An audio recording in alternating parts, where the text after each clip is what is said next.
किसने सोचा था कि 2026 पाकिस्तान की शोबिज इंडस्ट्री की तारीख ही बदल देगा, जहां एक तरफ फहद मुस्तफा की मूवी ज़ुम्बी ईद फिल्म के चर्चे हो रहे थे कि ये पाकिस्तान की नंबर 1 मूवी साबित होने वाली है, तो दूसरी तरफ ये तीन लेजेंड अपने अपने करैक्टर में इससे भी बड़ा एक मिशन सोच के बैठे हैं। क्या पता था कि ये तीनों इस साल नया रिकॉर्ड बनाने वाले हैं। इस साल एक्शन नहीं, एक्शन के बाप आने वाले हैं। एक तरफ बात हो रही है फिरोज खान के ड्रामे शुदाई की, जिसकी एपिसोड 1 ने सब हिटर्स की आंखें खोल दी, तो दूसरी तरफ लव दी सॉन्ग के टीजर ने आते ही सोशल मीडिया पर अपनी एक नई तारीख रकम कर दी। लेकिन इन दोनों में से एक अलग चेहरा अभी भी बाकी है, मानो कि वो अकेला सब पे भारी है। बात कर रहे हैं शान शाहिद की फिल्म सैको की, जो इस ईद पर रिलीज होने वाली है। कुर्सी की पेटी बांध के बैठिएगा क्योंकि मौसम बिगड़ने वाला है, क्योंकि इन तीनों में से कोई एक इस साल का विनर ऑफ अवार्ड बनने वाला है। चलिए सबसे पहले हम बात करते हैं लव दी सॉन्ग मूवी के टीजर के हवाले से, जिसे 22 अप्रैल 2026 को रिलीज किया गया है। बुरा मत मानना अगर कुछ गलत कह दूं तो। सोचा था टीजर के अंदर होगी मार धाड़, होगा खून खवार, लेकिन टीजर था बिल्कुल बेकार। टीजर में एक्शन कम, डायलॉग ज्यादा थे। सोचा था फिल्म में हाथ हथौड़ों का इस्तेमाल ज्यादा होगा, एक एक आदमी को मारा कम घसीटा ज्यादा जाएगा, लेकिन ऐसा कुछ सस्पेंस नजर नहीं आया। शायद कहानी भी वही पुरानी दोहराई जाएगी। एक रोमियो अपनी हीर को पाने के लिए पूरी दुनिया से लड़ जाएगा। डायरेक्टर ने कुछ तो बचा के रखा है, जो शायद ट्रेलर और फिल्म में एक नया रिकॉर्ड बनाएगा। खैर क्या होगा सस्पेंस, ये तो ट्रेलर और फिल्म देखकर ही पता चल जाएगा। फिलहाल टीजर देखकर एंजॉय कीजिए, अपनी राय जरूर दीजिए। खैर अब हम आते हैं फिरोज खान के ड्रामे शुदाई की तरफ, जिसकी एपिसोड 1 रिलीज हो चुकी है। जहां एक तरफ फिरोज खान के अपकमिंग ड्रामे शुदाई के चर्चे हो रहे थे, तो दूसरी तरफ काफी लोग ये एतराज कर रहे थे कि यह ड्रामा बॉलीवुड की फिल्म की कॉपी होने वाला है। ड्रामे की एपिसोड 1 रिलीज होने से पहले उसका एक सॉन्ग और इसके टीजर रिलीज होते हैं, जहां एक तरफ फिरोज खान के लुक और फिरोज खान की अपीयरेंस को इस सॉन्ग के अंदर लोग बेहद पसंद करते हैं, तो दूसरी तरफ फिरोज खान के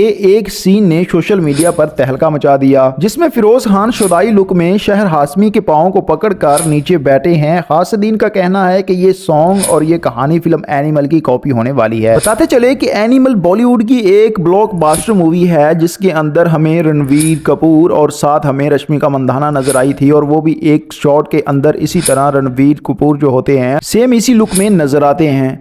दूसरा बड़ा एतराज ये आया कि फिरोज खान को इस ड्रामे के अंदर एक बहुत बड़े अमीर आदमी का करैक्टर दिया हुआ है, और एक सीन जो इस सॉन्ग के अंदर आता है जब फिरोज खान हाथ में हथियार उठाए सीढ़ियों से नीचे उतर रहे होते हैं, तो ये शॉट सोचने पे मजबूर करता है कि हो ना सही पर एनिमल की 30% कॉपी तो की गई है। हासिदीन के लिए सोचने की बात यह है कि क्या फिरोज खान ने अपने कभी भी किसी ड्रामे के अंदर किसी भी एक्टर की कॉपी की है या किसी कहानी की कॉपी की है? तो जवाब नहीं ही होगा, क्योंकि जब भी वो बड़े पर्दे पे आते हैं तो अपना ओरिजिनल कंटेंट लेकर आते हैं और छा जाते हैं। एपिसोड 1 आई, जिसकी कहानी ऐसे लग रहा था जैसे कोई पुरानी है, लेकिन उसको अंदाज एक नए के साथ सराहा गया है। बरसों से चली ये पुरानी कहानी, 3 करैक्टर, एक लड़का 2 लड़कियां, एक लड़का एक लड़की पे दिल हार बैठता है, तो दूसरी लड़की उस लड़के को हासिल करने के लिए हर हद पार कर बैठती है। खैर ये था शुदाई ड्रामे का सिंपल सा तारफ, सिंपल सा रिव्यू। आगे चल के क्या होगा ये कहानी के अंदर ही हमें पता चलेगा। खैर उसके लिए हमें कहानी को आगे तक देखना होगा। अब जरा आते हैं शान शाहिद की फिल्म सैको की तरफ, तो कोई शक नहीं कि ये एक नया रिकॉर्ड बनाने वाली है 2026 में। टीजर 1 और टीजर 2 ने ये साबित कर दिया है एक्शन और सस्पेंस का तड़का लगाना है तो फिल्म में शान शाहिद को लाजम लेना है। जिस तरह टीजर 1 और टीजर 2 ने हाइप क्रिएट की हुई है, इस तरह यही लगता है कि इसका ट्रेलर और ये फिल्म एक एपिक ब्लॉकबस्टर होने वाली है। टीजर 1 और टीजर 2 के अंदर 2 अलग कैरेक्टर दिखाए गए हैं। एक तरफ शान शाहिद को एक वकील लुक के अंदर दिखाया गया है, तो दूसरी तरफ मीरा की भयानक लुक एक अलग ही हाइप क्रिएट करती हुई नजर आ रही है। आपका इन तीनों प्रोजेक्ट में से कौन सा प्रोजेक्ट ज्यादा फेवरेट है? आप किस मूवी का और किस ड्रामे का ज्यादा इंतजार कर रहे थे? हमें अपनी राय जरूर दीजिएगा।